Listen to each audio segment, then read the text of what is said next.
Dalam buku kami yang berjudul Masa Depan Pancasila, kami menyebutkan bahwa selain kebaikan internal, sebagai bangsa, kita juga memiliki keburukan internal. Kebaikan internal harus kita tingkatkan, itu sudah pasti, sementara keburukan internal harus kita tinggalkan. Pertanyaannya kemudian, apakah keburukan internal bangsa kita?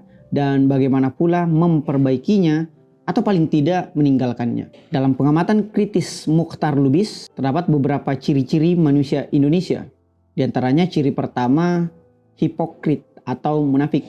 Kita mengatakan apa yang tidak kita lakukan atau berdusta, dan kita melakukan apa yang tidak kita katakan atau ingkar. Rasulullah SAW bersabda, ciri-ciri orang munafik adalah mereka yang ketika diberi kepercayaan dia khianat, ketika berbicara ia dusta, dan ketika ia berjanji ia ingkar. Misalnya kita mengutuk pornografi dan porno aksi di ruang publik, tetapi saat yang bersamaan kita melegalisasi prostitusi atau bahkan menikmati prostitusi tersebut baik secara sembunyi-sembunyi maupun secara terang-terangan. Ciri-ciri orang munafik dalam konteks Indonesia menurut Mukhtar Lubis adalah terperangkap pada istilah ABS atau asal bapak senang. Misalnya pada zaman Orde Baru, masyarakat kita merupakan masyarakat yang sangat paternalistik sehingga atasan senang di-ABS-kan dan bawahan senang meng-ABS-kan. Ciri kedua dari manusia Indonesia menurut Mukhtar Lubis adalah tidak bertanggung jawab.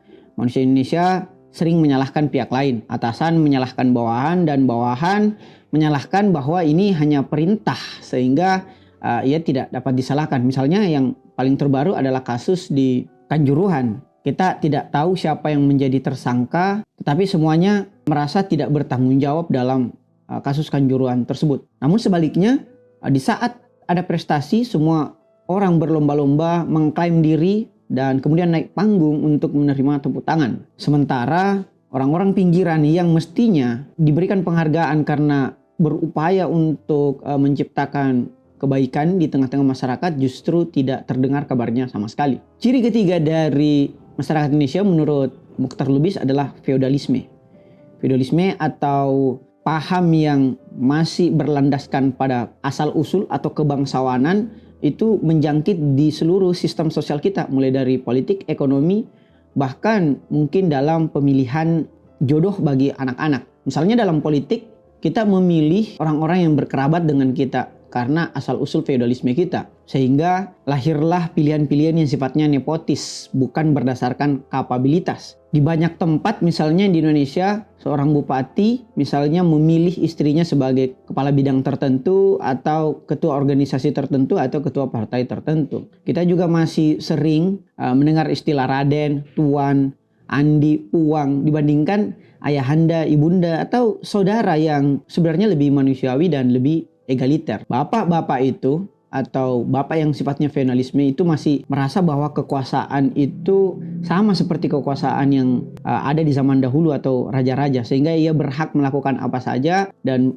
merasa bahwa ia adalah perwakilan Tuhan di muka bumi. Ciri keempat dari manusia Indonesia menurut Mukhtar Lubis adalah kepercayaan kepada tahayul. Mereka masih menyembah pohon-pohon yang menurutnya keramat, percaya pada bantuan kekuatan batu-batu tertentu, bahkan pada sebagian penganut agama, ia mungkin sholat di pagi hari tetapi di malam hari ia memandihkan keris atau bahkan menyembah sesuatu di pohon-pohon yang menurutnya keramat.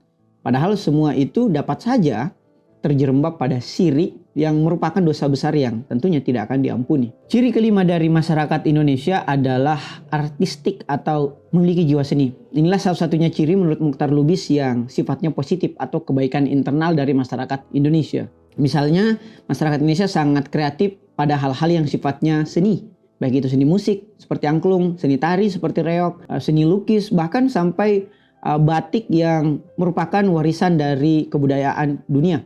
Tetapi yang harus kita garis bawahi di sini, jangan sampai kesenian kita kemudian diambil alih oleh bangsa lain, khususnya bangsa tetangga, sehingga jangan sampai pula kita lata dengan kesenian asing dan melupakan kebudayaan atau kesenian kita sendiri yang merupakan karakter dari manusia Indonesia. Nah, ciri keenam atau ciri terakhir dari masyarakat Indonesia menurut Mukhtar Lubis dalam bukunya ini, yaitu manusia Indonesia adalah watak yang lemah.